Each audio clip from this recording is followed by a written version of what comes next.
What up, Scrapyard? I'm back with another ranked commentary video for all of you guys that are trying to figure out how to play ranked in Season 13. Much like every other ranked gameplay that I post, it's your typical PRED lobbies that I play in with my homies, which is always entertaining enough. But as you guys know, I love to coach, and I love to help you guys improve. Pretty much I'm just giving you guys an inside look as to what goes on in the mind of a 14 times Apex Predator. Without further ado, let's get it started. Bam ba bam bam bam bam ba bam bam bam bam ba bam bam bam bam bam. I've been landing at various POIs throughout the map, and I've recently found myself landing at Barometer the most within the last few weeks. If people land here with you, it's best to 3-stack the middle portion, the place that I just landed at. 99% of the time there's a guaranteed blue, purple, or gold armor. Just gonna fast forward a wee bit. So people did land up top, which is extremely hard to push if you don't have any long range weapons. So we make it look like we left so that team can get off of high ground and push us. I knew this team would come down and craft. It's unfortunate that the person was crafting on the far side of the replicator, so I gave away my position. At that point, I rotate around because I hear someone on the zipline. I left the Valkyrie one tap, but I overextended too far and left myself exposed to the teammate that was replicating. So I go down, but JQ got a nice trade, so it's a 2v2. Teammates are gonna hold their position and cover me while I take the gravity lift back towards my teammate with the attempt to get revived. Teammates are playing extremely weird as there's a guy just sitting on high ground with a sniper, and they still haven't got the revive yet. So again, we're just playing this as safe as possible, and JT's gonna get another revive on me. JQ gets a beautiful knock because he's just a better player. That leaves us in a 3v1 situation right now. Notice how passive we played right there. Minus 90 RPs are not good for us. Granted, it was a 2v2 situation, but we had plenty of revive opportunities on me, so my teammates are gonna take that every time instead of chancing a minus 90. We don't like taking those. Very rare that you see Scrappy go down first. Unfortunately, I wasn't much help to my team, but they played it extremely well right there. Notice the passiveness of our playstyle right there, especially when that guy has high ground on us. So I hear some weird commotion, and it was a third party.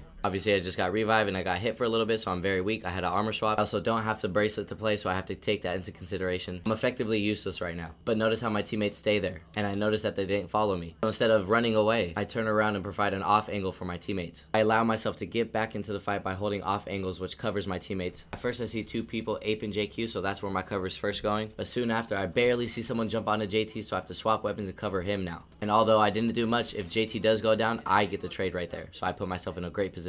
I'm listening to the comms the whole time. JQ says that the Horizon was weak, and I just ripped the Bangalore. And again, it's a 3v2 situation, so we know we got this in the bag 100%. In a 3v2 situation like this, where they're extremely weak, now it's time to get aggressive, and that's exactly what we do. We finish a fight and get extra KP off rip, and resume our crafting. Notice how effective our communication is, and how tight we're playing with each other. Even though I ran away because I was weak, I turned around to help my teammates out because they stayed there, and that was without any communication. You have to pay attention to where your teammates are at all times. So at this point, we have great KP. At this point, we don't really need to fight, but I see someone on the backside of the barometer. As we've already wiped out two teams here, and since we're on the edge of the map, this fight is a great fight to take. But I noticed at the very same time that I noticed the team in front of me, that there's another team pushing them right now. So if we weren't going to push before, now we're definitely pushing to third party this team for easy KP. Just because you see a third party doesn't mean blindly ape them. Pay attention to the obituary in the top right of the screen and wait for knocks. Again, that's exactly what we're doing. This gives us the highest chances to clean this up easily without taking much damage. Notice the hard angles that we're playing. Again, we're not full aping this. There's no need to. Hold angles, do damage, and try to get knocks on each team. Fortunately for us, one of these teams was the actual pro team, so this went really well for us. This was a perfect third party by us. The most ideal situation. We got knocks on both teams, and none of us went down. So if we do get fourth party by chance, we're all healthy to fight that or run away. Now we're in an insanely good position. 7 KP with 4 team KP. At this rate, we do not need to fight at all. All we have to worry about is rotating. As you guys know, with this season, rotating is extremely important.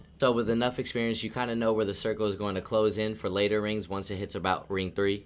We know for certain that ring 5 or ring 6 is going to close somewhere around that launch pad you see right there, underneath the banner. Because the teams I play with usually don't run defensive characters, we have to be smart with where we position ourselves in ring 3. And Stormpoint does not have cover at all, so sometimes it's very challenging for us. But in a circle like we have right now, after we've just eliminated 3 to 4 teams on this side of the map, going to where we're playing right now on the edge of ring is a pretty good spot for us. This team that was holding high ground where I'm at right now, for whatever reason, slid down towards the bridge and ended up screwing us right now. Imagine if nobody was looking. That would have allowed them way more room to walk up and sneak attack us, essentially. Observation is key, baby. So he calms that team from bridge side is no longer pushing us, and I notice his Valk ult, so I cannot completely vacate this high ground because this is God's spot for endgame. I notice that the Valk team goes way in front of me, so they're no longer a threat to us, and now we're back to normal. So you hear me and JQ effectively communicating with each other. He's also a great and smart IGL himself, so a lot of times when we play, we're usually co-IGLing. But again, JT doesn't take his eyes off that backside and notices another team pushing us, in which we really have to fight this now, especially considering that every other team is in front of us by the other bridge. So this is the safest fight that we can take. And we want to fight this because if we allow this team to play our backside of that circle right there, we're now pinched, and that's not going to be good for endgame. So we swing out of the center of the circle towards the edge of the ring, knowing that it's going to be very difficult for us to get third party on this side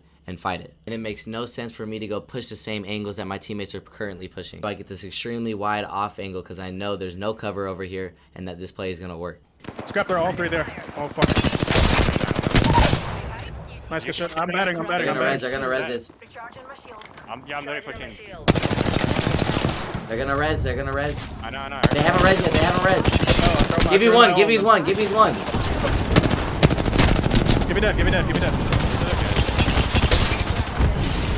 Finish him. We walk up, we play this whole backside. So now we have this entire backside to ourselves, which gives us a lot more room to work with for this final circle. Time is of the essence, and we need to get back to where we were as quick as possible before another team takes that spot from us. Into your right. Grab the second bolt, JT, whoever. Got it. I only have 130 light. I need some light. Mama's got you now. Opening fire. I'm dropping you light here. Scrap here. This kid's on the fence line area, my thing. Under fire. Attack's on 2 on the fence line. You guys got grenades? Marker. No. Charging up my I have one shields. R-star. They're literally on my I'm just fence. looking down for at everybody. I'm gonna fuck these kids. You can get a wide right angle. So JQ does get a wide right angle at the team at the house. And like I said, JQ is an extremely smart player, so he understands these angles very well. But he usually gets punished for it, and it has a lot to do with the characters that he plays. He's a hard Valk main. Not that she's a bad character at all, but he doesn't have a horizontal escape like Loba does. So when he takes these wide angles, he usually gets punished for it, and you'll see it go down right now. The angle that he played is better for a Loba, who could have bracelet away if they do get caustic ulted, which is exactly what happens to JQ right now. For whatever reason, the team does not push us. Not only is this a good sign for us, but it also tells us that this team is a bad team. When you're playing in these lobbies, it's good to discern a good team from a bad team. So now we're not worried about this team too much. If that team was us, I would have sent 100%. Instinctively predict that in advance. You got to know that they're going to do that shit. About that though? I shouldn't even push that. Probably, yeah, they probably shouldn't push it, yeah. I didn't know they had a caustic. I'm gonna go back to the hall and get my car. I don't have any more light. Fox 3 dumping the pods. Taking fire. In the wide open J. There's a horizon closer. Like he's like close right, horizon. Recharging Yeah, he's at the bin. Watch out, enemy there. Just watch over him. I'm watching over the left team. All these teams at the bridge are gonna have to fight right now. Yeah. I went back for the ult because I had fucking nothing. Shooting at me. I only got 2 bats, no shield cells Recharging my either. shields. I had to fucking 3 dots. grab some more shit. 10 seconds. Rings close. Elisha looking for Team Valvo thing. best keep your weapons. Crack shields. JT, come play middle right now, JT. Come to middle right now. Fox 3 sending it home. Crack the bogey cracked shield. So like for the last 10 minutes of the game, we're doing the same thing. Maintaining our position because a win is what matters most, and we're extremely patient. So this team from Bridge side Valk ults on us, so I instruct JT to come play in the middle by the launch pad. JQ would be on the far right side, and I'm where I'm at. This makes it difficult for this Valk team to land anywhere up top, as we've established our presence and dominance within the circle. As most Valk teams, this team just haphazardly lands behind us. They didn't know where to land because we played the circle so well. The other two teams are fighting right now, so this is a fight that we have to take. But we prevent their push because we played the angle so well. They had no chance of running up without getting beamed, so now we retake their hide over them as the other two teams are fighting. As we've stopped this team's push and circles closing in now, this team can no longer wrap our left side. They're forced to wrap around right, which we are not going to push because we know there's still team at the houses to the right of us with a clear angle on this team. So we're just going to kind of back up and play our side. And it's very hard to look over at this team below us because of that team at the houses in the bottom right. So we're just being patient and letting that team at the houses do damage on the team beneath us. Did they climb up or what? They're No, gonna they missed their Q. They missed their Q. They're gonna get punished for that. JQ tells JT to use their horizon ult, which is a good play. But shortly after, someone gets knocked on that team. There now is zero reason to use their ult on them. So me and JQ both yell at JT to not use it, so we can save it for the last team. It's just an 100 IQ play on me and JQ's part. Save your ult! Save your ult! Save your ult! Okay. I got it. Jesus. Just sitting a knockdown. Watch the right team. Watch the right team.